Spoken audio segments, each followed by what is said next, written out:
Hi guys, it's Teresa. Welcome back to my channel.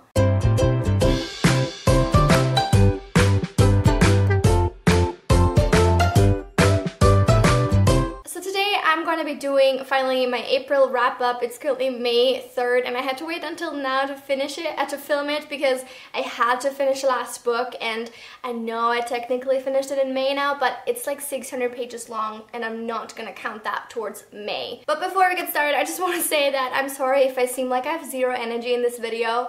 I had a kick-ass workout class earlier today and I literally feel like I could fall asleep sitting up, so yeah, if I didn't absolutely have to film this video, I honestly wouldn't, but tomorrow is Friday and it needs to go up. So anyway, without further ado, let's just jump right into my wrap-up. Okay, so as for the stats for this month, I had a pretty bad reading month in terms of quantity, but in terms of quality, it was pretty okay. In total, I read 5 books in April. I was in a reading slump for like most of it, so probably that's why.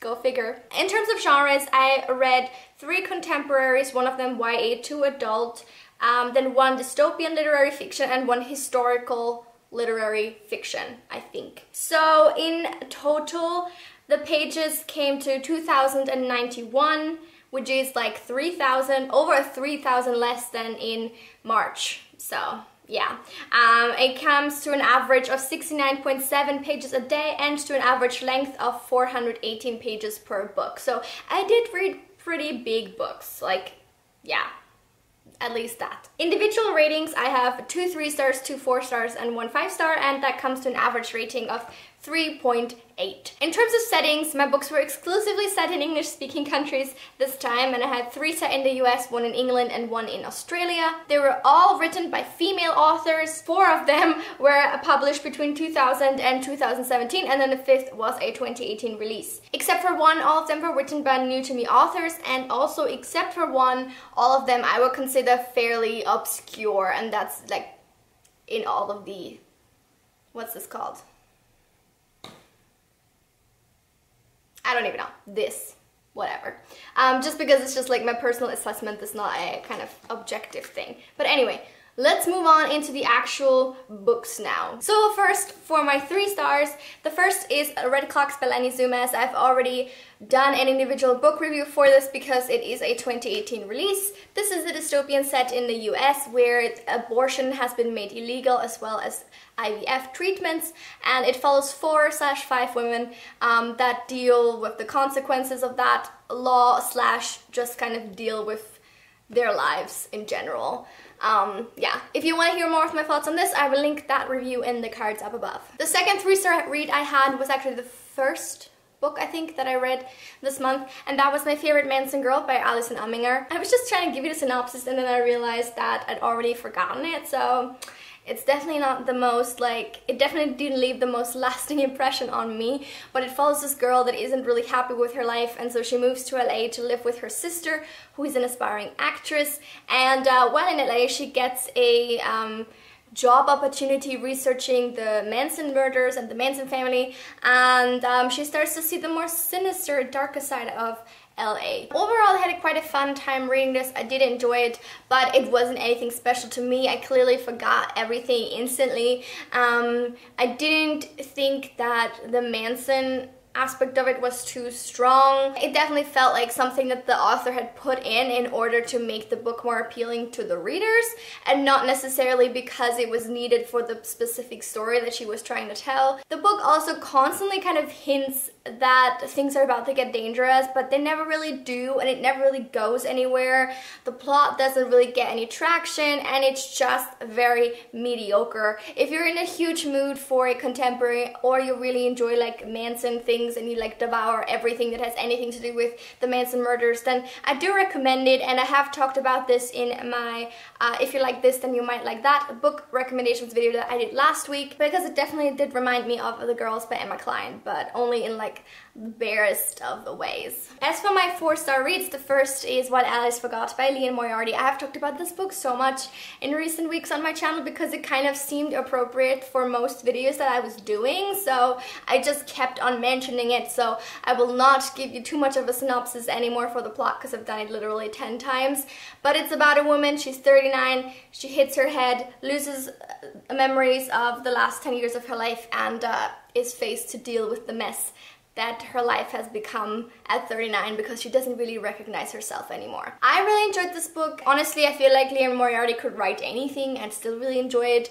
I love that I can read her books and just feel comfortable doing it because I completely trust her that she will like do a good job of writing them, I think. This book definitely had its ups and downs, and I feel like the plot only really became interesting after like the first third or so, and towards the end there were some things happening where I was literally screaming because I was so unsatisfied with some developments. But in the end, I think this book has a great message. I think it's very positive, it's well written, it's engaging, it does the usual things that Liane Moriarty books do, which is like give you realistic characters that you can relate to no matter what like life situation you're in right now. I will say though that if you are in a fairly new but serious relationship, reading this book definitely might give you some anxiety over your future as a couple. But that's just,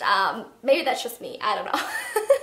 I did really enjoy this and I gave it 4 stars. So the last 4-star read is actually the reason why this video was so delayed, and that is The Paying Guests by Sarah Waters. This is a historical fiction novel set in 1922, I believe, and it follows this woman called Frances. She's living with her widowed mother at their house in London, I think. And ever since the war and her father has died, they've been having financial problems, so they're having to take in lodgers, which is really like embarrassing for people of their class. It obviously speaks to their like desperation for money. So this young married couple called Leonard and Lillian Barber move in, and at first everybody's very uncomfortable with the situation, but over time Frances starts to have a closer bond with Lillian, the wife, and the two eventually start an affair.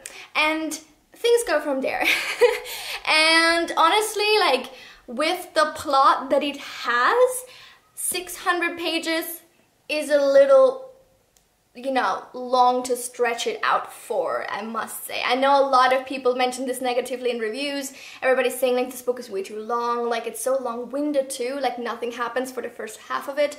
But actually, the first half was like almost my favorite part of it. I just really enjoyed the two of them like getting to know each other. I enjoyed learning about all their lives, and like just, I don't know, I just enjoyed myself. I can't even really put my finger on it, but I just really liked it. And then something happens, and for the last, I would say like third of the book, it kind of turns more into a thriller type story, which, yeah, I guess it was a little bit more fast-paced at that point, but still the change was a little abrupt and left me feeling very uncomfortable because I had put myself into Frances' like shoes, and to experience the things that she experiences that late in the story was like kind of hard because I was getting really anxious with things. But anyway, I don't want to like give too much away. But overall, I definitely had a great time reading it. I think it was written very well. The characters are very believable and very realistic and very interesting to get to know,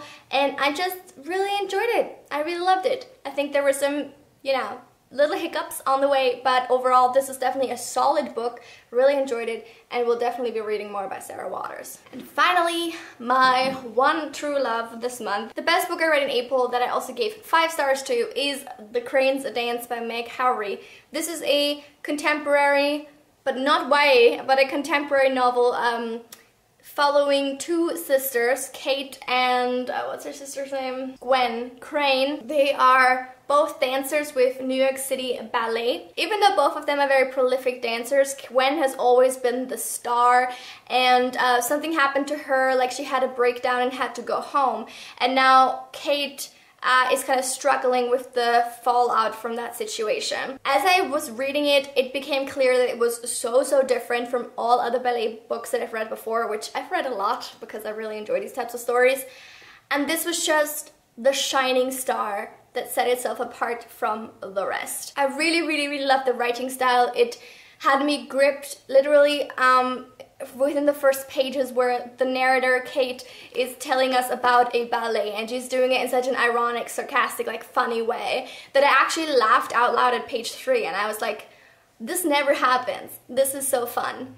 But while being fun at times, it's also very serious and very tragic at times, because we get to know what has happened in Gwen's life to cause her to have to leave the ballet, and how Kate has to struggle with that as well. It's also just really great to finally read a ballet book that doesn't follow like 16-year-old girls that are just in a ballet school like backstabbing each other. And I mean, I love those books too, but I just was pleasantly surprised that this book was so completely different from that. These women are already in their late 20s. They've already made it as ballet dancers, and it kind of even goes so far as to questioning this like alleged love that ballet dancers are supposed to have for dancing. Like Kate, for example, often in the book talks about like, no, she doesn't love ballet. It's hard, it's painful, it's excruciating. You have to make so many sacrifices for it.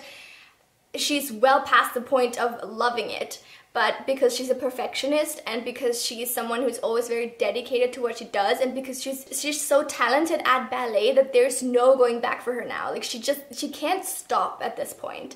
It's nothing to do with love anymore. It's just about the choices you have made, kind of, and having to live with them, which might sound rash or like harsh, but I actually really like appreciate that sentiment, because it's something that I think is, I mean, I'm not a ballet dancer, but to me it seems a lot more plausible and a lot more realistic of a feeling to have than just being like blindly in love with your art or your craft for like 20 years and never even questioning it. What I also really liked is that this book does deal with mental health issues, but for once that is not anorexia. And I know that when you think of like ballet, that's unfortunately one of the quickest associations that you make. It's like, oh, these people are struggling with an eating disorder in some way, shape, or form because they're forced to be so extremely skinny. And while this book, you know, does like not completely disregard that these girls or women have to watch their weight or whatever,